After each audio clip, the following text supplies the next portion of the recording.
Welcome to botany classes with RL. आज की video का जो हमारा टॉपिक है वो है life cycle and alternation of generation in bryophytes. साथ ही में हम एपोगैमी और एपोस्पोरी भी देखेंगे।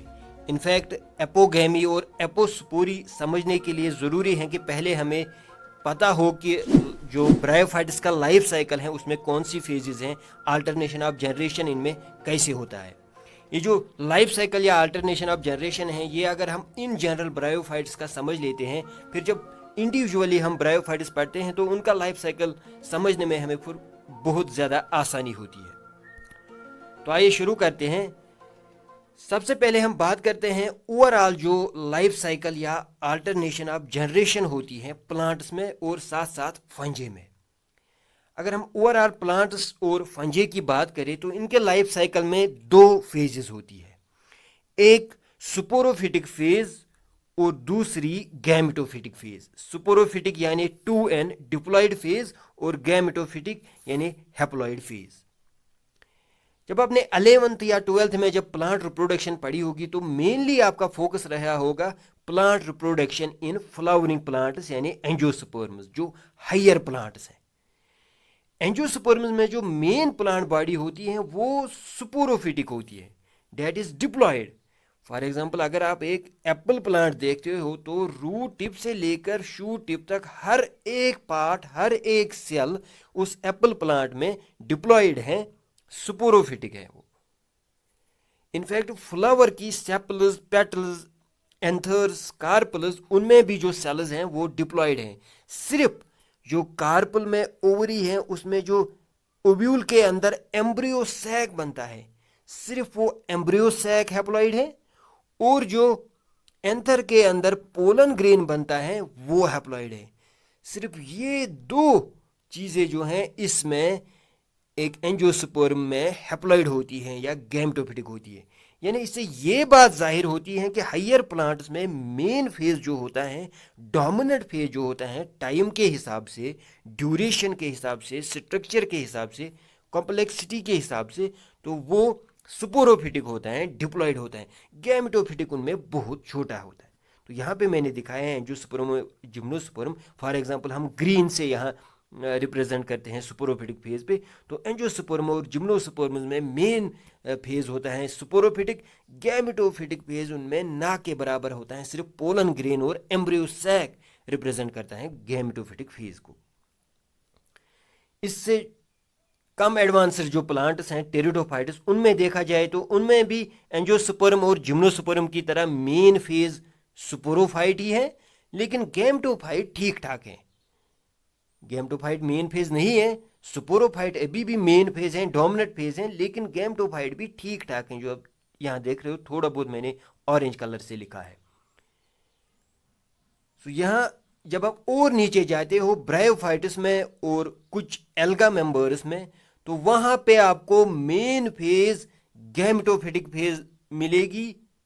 यानी अब उल्टा हो रहा है। जब ऊपर थे हम एंजियोस्पर्म, जिम्नोस्पर्म में, वहां मेन फेज थी सुपोरोफिटिक, गैमेटोफिटिक फेज बहुत कम था, सिर्फ पोलन ग्रेन या एम्ब्रियो सैक।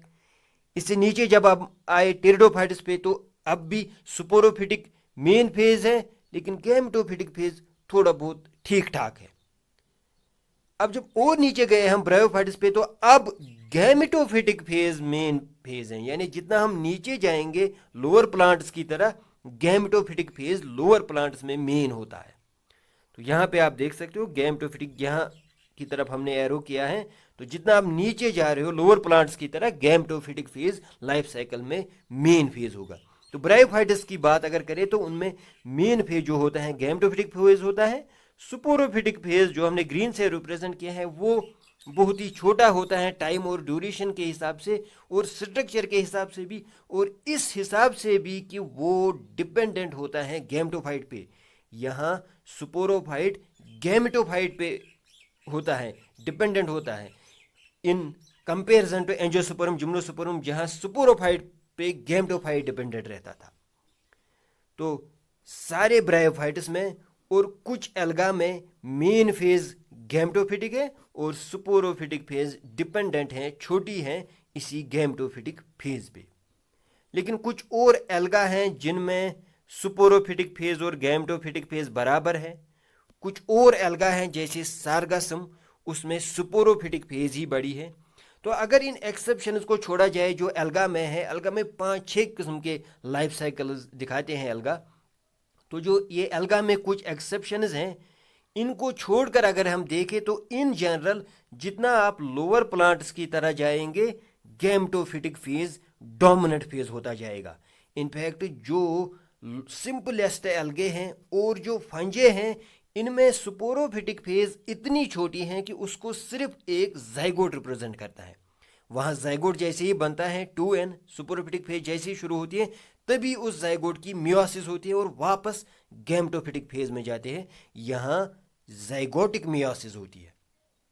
लेकिन कुछ एल्गा एक्सेप्शंस हैं। तो इन जनरल हमने देखा कि हायर प्लांट्स में सुपोरोफिटिक मेन फेज है, लोअर प्लांट्स में मेन फेज गैमेटोफिटिक फेज है, और उसी में जब हम ब्रायोफाइट्स की बात करते हैं तो मेन फेज गैमेटोफिटिक फेज है और उस पे डिपेंडेंट है छोटा सा सुपोरोफाइट। अब हम डिटेल में बात करते हैं लाइफ साइकिल और अल्टरनेशन ऑफ जनरेशन ब्रायोफाइट्स की। तो जैसे मैंने पिछली स्लाइड में भी बताया कि ब्रायोफाइट्स में जो मेन फेज हैं वो है गैमेटोफिटिक। जो मेन प्लांट बॉडी है, अगर आप लैब में जाते हो तो जब आप सेक्शन कटिंग करने जा रहे हो किसी प्लांट बॉडी की, ब्रायोफाइट की प्लांट बॉडी की, तो वो एक्चुअली गैमेटोफाइट होता है। जब आपके सामने मार्कनशिया रखा जाता है, एंथोसिरोस रखा जाता है, तो वो गैमेटोफाइट प्लांट बॉडी होती है। तो मेन प्लांट बॉडी जो है इनमें that is gametophyte haploid n यहाँ हमने लिखा है, या इसे हम इस गैमेटोफिटिक मेन बॉडी को हम गैमेटोफोर भी कहते हैं। ये डोमिनेंट होती है, इंडिपेंडेंट होती है, सेल्फ सफिशिएंट होती है इन कंपैरिजन टू सुपोरोफिटिक फेज। यही इसी गैमेटोफाइट पे सेक्स ऑर्गन्स होते हैं एंथ्रीडिया और आर्चिगोनिया, जिनमें गैमेट्स बन जाते हैं एंथीरियोजाइड और एग। यहाँ पे ध्यान रखिएगा कि जब गैमेट्स बनते हैं एंथ्रीडिया और आर्चिगोनिया में गैमेटोफाइट पे जब ये गैमेट्स बनते हैं, इनको बनाने के लिए मियोसिस की जरूरत नहीं पड़ती। There is no need of meiosis, क्योंकि प्लांट बॉडी ऑलरेडी हैप्लॉइड है, गैमेटोफिटिक प्लांट बॉडी है, ये ऑलरेडी हैप्लॉइड है, तो कोई मियोसिस नहीं होती। डायरेक्टली मेटामॉर्फोसिस और डिफरेंशिएशन से एंथ्रीडिया और आर्चिगोनिया में एंथीरियोजाइड मेल गैमेट और फीमेल गैमेट एग बनता है। एग आर्चिगोनिया में और एंथीरियोजाइड एंथ्रीडियम में बनता है। ये जो मोटाइल एंथीरियोजाइड मेल गैमेट होता है ये आर्चिगोनिया तक पहुंचता है, वहां आर्चिगोनिया के अंदर जाता है, हैप्लॉइड एग के साथ फ्यूज करता है और डिप्लॉइड जाइगोट बन जाता है। ये जो एंथ्रीडिया और आर्चिगोनिया ये एक ही थैलस पे हो सकते हैं, मोनोइशियस हो सकता है ये गैमेटोफाइट, या डायोइशियस हो सकते हैं, मेल गैमेटोफाइट अलग फीमेल गैमेटोफाइट अलग। लेकिन इतना है कि ये हैप्लॉइड हैं ये प्लांट बॉडीज, मियोसिस की जरूरत नहीं पड़ी है।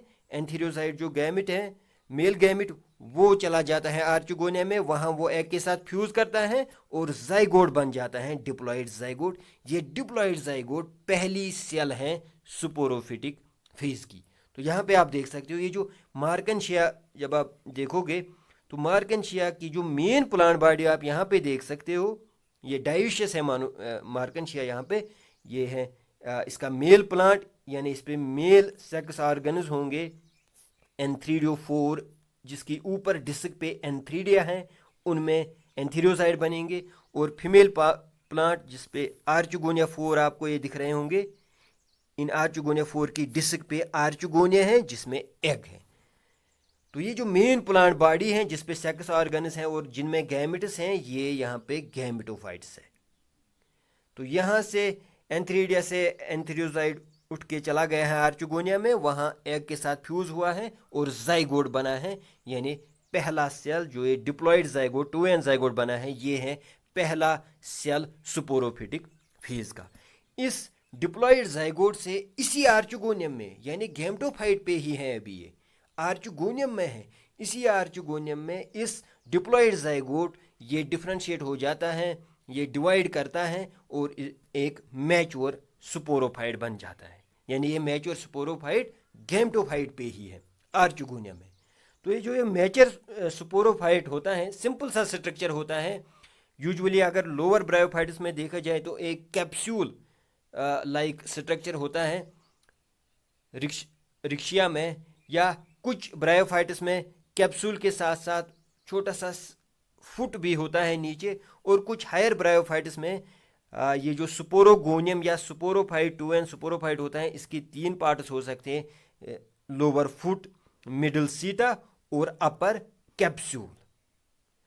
तो सिंपली कहा जाए स्पोरोफाइट, स्पोरोगोनियम, इसके 3 पार्ट्स हैं, फुट, सीटा और कैप्सूल, और ये खुद हैं आर्चिगोनिया में गैमेटोफाइट पे।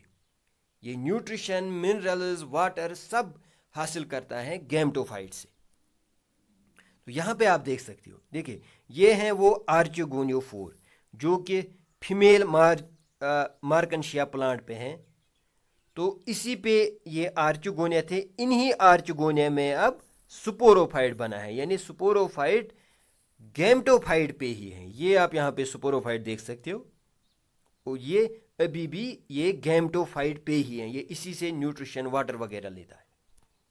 या यहाँ भी आप देख सकते हो, ये है एंथ्रोसिरोस की main plant body, gametophytic plant body, और इस पे जो है अब मैच्योर प्लांट बॉडी है। अब इसने गैमेट्स बनाए हैं, गैमेट्स फिर फ्यूज हुए हैं आर्चिगोनिया में, और फिर जाइगोट बना है, और जाइगोट से ये हॉर्न लाइक स्ट्रक्चर जो ऊपर आ रहे हैं, ये स्पोरोफाइट। तो ये 2 and sporophyte haploid gametophyte plant body पे है।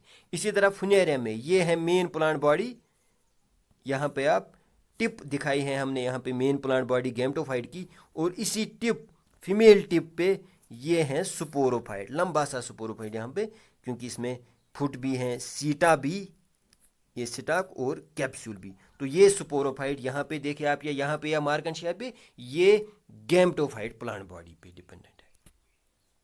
अब जब ये स्पोरोफाइट बन गया है, जो इसका कैप्सूल है, कैप्सूल के अंदर जो स्पोरोजेनस टिश्यू है उसमें अब मियोसिस होती है। क्योंकि ये डिप्लॉइड है ये स्पोरोफाइट, तो इसमें जो स्पोरोजेनस टिश्यू है वो भी डिप्लॉइड होगा, उसमें मियोसिस होती है, हैप्लॉइड स्पोर्स बनते हैं।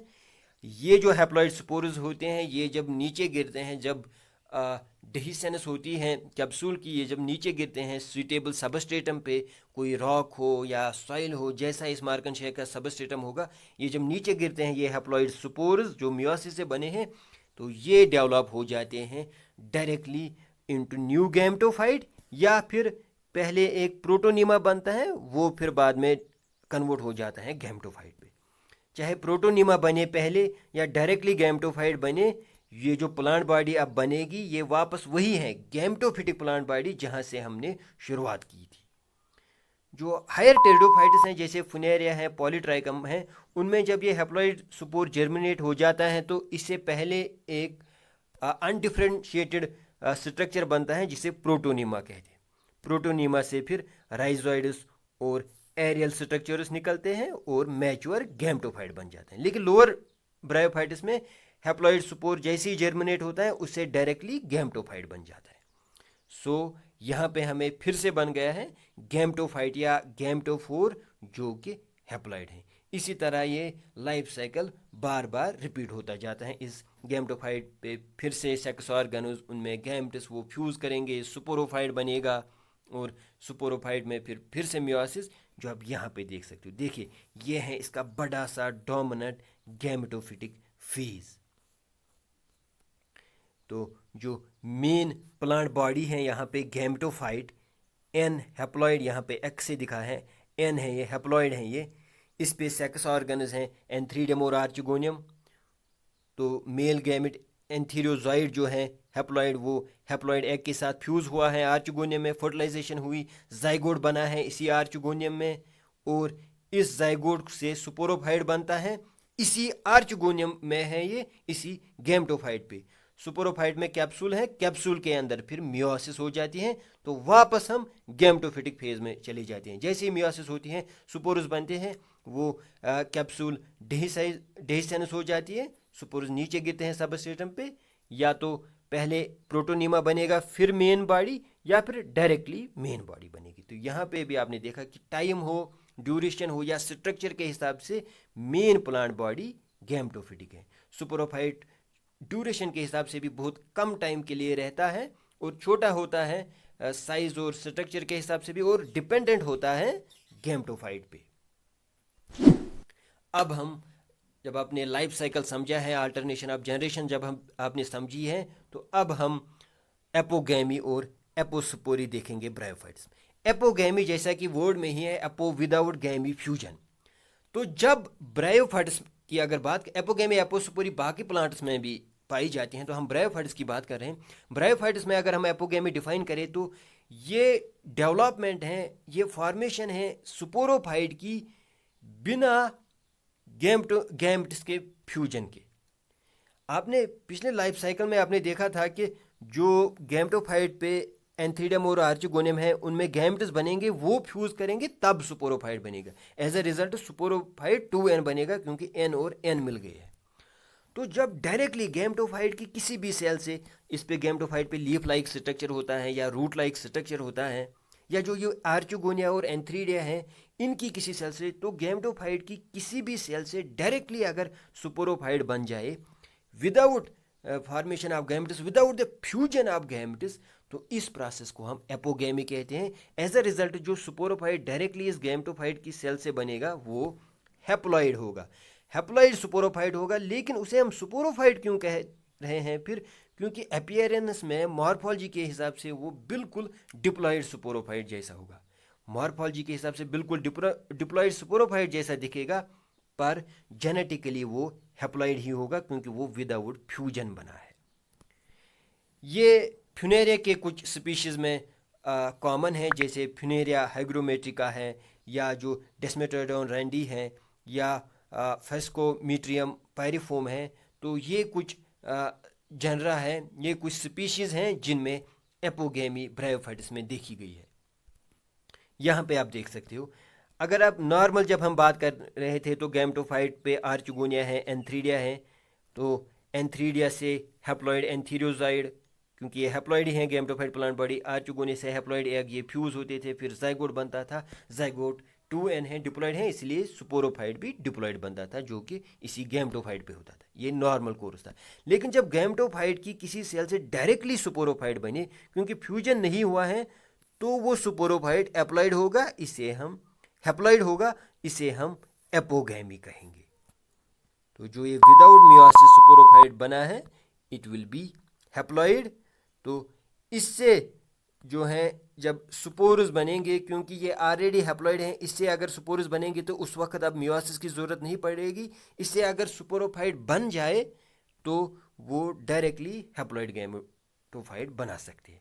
लेकिन जो एपोगैमी की डिफिनेशन है वो इतना है कि गैमेटोफाइट से जब डायरेक्टली स्पोरोफाइट बन जाए, ये रही एपोगैमी। अब हम एपोस्पोरी देखते हैं, नाम में ही विदाउट स्पोरो फॉर्मेशन। तो जब आपने नॉर्मल लाइफ साइकिल में जब आपने देखा था कि जो स्पोरोफाइट हैं उस पे अब वापस हम गैमेटोफाइट फेज में कैसे जा रहे थे। स्पोरोफाइट क्योंकि डिप्लॉइड था, नॉर्मल स्पोरोफाइट डिप्लॉइड होता था नॉर्मल लाइफ साइकिल में आपने जब देखा था, तो डिप्लॉइड स्पोरोफाइट के जो कैप्सूल हैं उसमें मियोसिस होती थी, स्पोर्स बन जाते थे, as a result haploid gametophyte बन जाते। अगर ये सेटअप स्किप हो जाए, अगर गैमेटोफाइट डायरेक्टली बन जाए विदाउट मियोसिस इन कैप्सूल, स्पोरोफाइट का जो कैप्सूल है उसमें मियोसिस नहीं होगी, हैप्लॉइड स्पोर्स नहीं बनेंगे, डायरेक्टली स्पोरोफाइट 2n स्पोरोफाइट की किसी सेल से अगर डायरेक्टली गैमेटोफाइट बन जाए, तो ओबियसली ये गैमेटोफाइट जो बनेगा ऐसे वो डिप्लॉइड होगा। इस प्रोसेस को हम एपोस्पोरी कहेंगे, यानी formation of gametophyte without the formation of spores, haploid spores. तो ऐसा जो डायरेक्टली गैमेटोफाइट बनेगा स्पोरोफाइट से वो डिप्लॉइड होगा। लेकिन इसे हम गैमेटोफाइट क्यों कह रहे हैं? क्योंकि मॉर्फोलॉजिकली वो नॉर्मल हैप्लॉइड गैमेटोफाइट जैसा होता है। तो ऐसे जो डिप्लॉइड गैमेटोफाइट्स होंगे, अब जब ये डिप्लॉइड गैमेट्स बनाएंगे, क्योंकि हमने पहले ही देखा था पहली लाइफ साइकिल में कि जब आर्चिगोनिया और एंथीरिया पे जब गैमेट्स बनते हैं तो उस वक्त वहाँ मियोसिस नहीं होती। हालांकि नॉर्मल लाइफ साइकिल में जो गैमेटोफाइट वो हैप्लॉइड होता था। अब जब ये गैमेटोफाइट डिप्लॉइड हैं, यहाँ से इस पर मियोसिस भी नहीं होगी, तो गैमेट्स भी जो हैं डिप्लॉइड रहेंगे। जब ऐसे डिप्लॉइड गैमेट्स फ्यूज़ करेंगे आगे की जनरेशन में, तो 4n स्पोरोफाइट बनेगा जो स्टेराइल होता है। तो इससे आगे जो है वापस 2n गैमेटोफाइट नहीं आ पाता। अगर किसी तो यहाँ पे आप देख सकते हैं कि जो स्पोरोफाइट है, नॉर्मल स्पोरोफाइट है यहाँ पे 2n। अगर नॉर्मल कोरस होता तो कैप्सूल में मियोसिस हो जाती, फिर हैप्लॉइड स्पोर्स बनते यहाँ पे और उनसे हैप्लॉइड गैमेटोफाइट बन जाता यहाँ पे। तो ये नॉर्मल कोर्स था। लेकिन अगर स्पोरोफाइट डिप्लॉइड स्पोरोफाइट की किसी भी सेल से डायरेक्टली गैमेटोफाइट बन जाए, ओबियसली वो डिप्लॉइड होगा क्योंकि ये डायरेक्टली बना है बिना मियोसिस के। ऐसे प्रोसेस को हम एपोस्पोरी कहते हैं। ये जो यहाँ पे स्ट्रक्चर बनेगा ये मॉर्फोलॉजिकली गैमेटोफाइट जैसा होगा, लेकिन जेनेटिकली ये डिप्लॉइड होगा।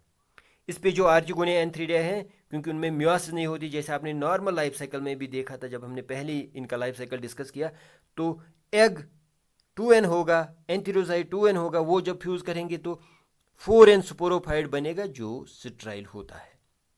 ठीक है, तो ये रही एपोस्पोरी, यानी 2n स्पोरोफाइट से directly without the formation of spores directly gametophyte बन जाना 2n गैमेटोफाइट, उसे हम एपोस्पोरी कहेंगे। ये एपोस्पोरी एंथोसिरोस में, अगर लोअर ब्रायोफाइट्स की बात की जाए तो उनमें से एंथोसिरोस में देखी गई है, और जो हायर ब्रायोफाइट्स हैं मॉसिस, उनमें भी एपोस्पोरी पाई गई है। यहाँ पर मैं एक बात ऐड करना चाहूँगा कि जो एपोस्पोरी और एपोगैमी है, हम आज ब्रायोफाइट्स पढ़ रहे थे, इनमें हमने एपोस्पोरी और एपोगैमी पढ़ी, लेकिन अगर इन एक्चुअल देखें तो नेचुरली एपोस्पोरी और एपोगैमी ज़्यादा प्रिवेलेंट हैं टेरिडोफाइट्स में देन इन ब्रायोफाइट्स में। खासकर जो एपोगैमी है, बहुत ही जो है जनरा, ब्रायोफाइट्स के बहुत सारे जनरा एपोगैमी दिखाते हैं और कुछ एपोस्पोरी भी दिखाते हैं। तो in comparison to bryophytes, pteridophytes में ही ये ज़्यादा पाया जाता है। तो आज के लेक्चर में हमने लाइफ साइकिल ऑफ ब्रायोफाइट्स देखा, अल्टरनेशन ऑफ जनरेशन, एपोस्पोरी और एपोगैमी। ये बीएससी या पीजी एंट्रेंस यूपीएससी के एग्जाम्स के लिए बहुत ही अच्छा टॉपिक हैं।